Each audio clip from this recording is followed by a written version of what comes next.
punishment. And so Jairus stops. Jesus stops. And so Jairus is like, bro, time. My daughter, let's push, bro. Let's go. And Jesus is like, just hold on, bro. We're coming now. And the disciples are like, did you not hear this man? His daughter is dying and we need to hurry up and go. And so he's standing there and he's like, hold on, before we go any further, somebody touched me. And the disciples are like, yeah, we know people are touching you, though. It's obvious. There's like 1 million people around us. So people are obviously touching you, bro. Can we hurry it up? Because this guy's daughter's about to die. Let's go. Somebody help me say endure the process. Is it making sense? Okay, so now they're standing there and Jesus stopped. So Jairus is getting impatient. He's feeling the way you and I feel sometimes, where it's like, okay, this thing seemed to have just been working. Now all of a sudden, I explained to you my story in the beginning. It's like, okay, now why are we going? Why does it feel like every time we take 10 steps, 5 steps forward, we're taking 10 steps back? Why every time it seems like just when God's about to show up, then all of a sudden something else happens? And so Jairus is like, bro, time, we need to go because it's time-sensitive situation. And he's like, okay, just somebody touch me.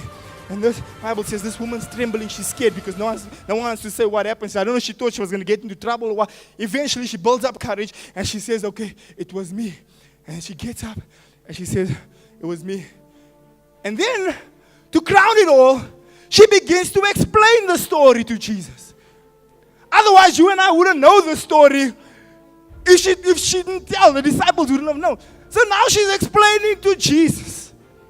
And Jairus is standing there like, dude, seriously, bro.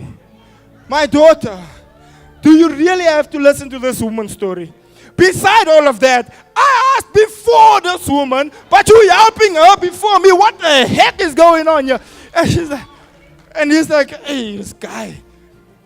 And he probably feels just the way you and I. Remember the Bible characters were the same like you and I. So he's probably, I'll just leave it once because I asked you first, but you're helping us, auntie, first.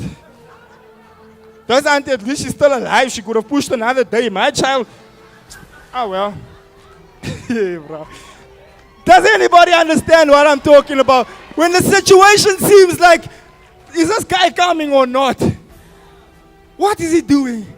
But I want to tell you, if you guys can push with me just a little bit, man, I want to tell you that the more time he spends on your process, the more people that's involved in your process, the more effort and energy that goes into your process makes your product that much more expensive. And so when you get to the other side, now all of a sudden you realize, oh, that's why it took so long. Oh, that's why time went all the way from there to there. Oh, that's why every time I move forward, it seems like I'm moving back, because in the process, God is trying to show you something.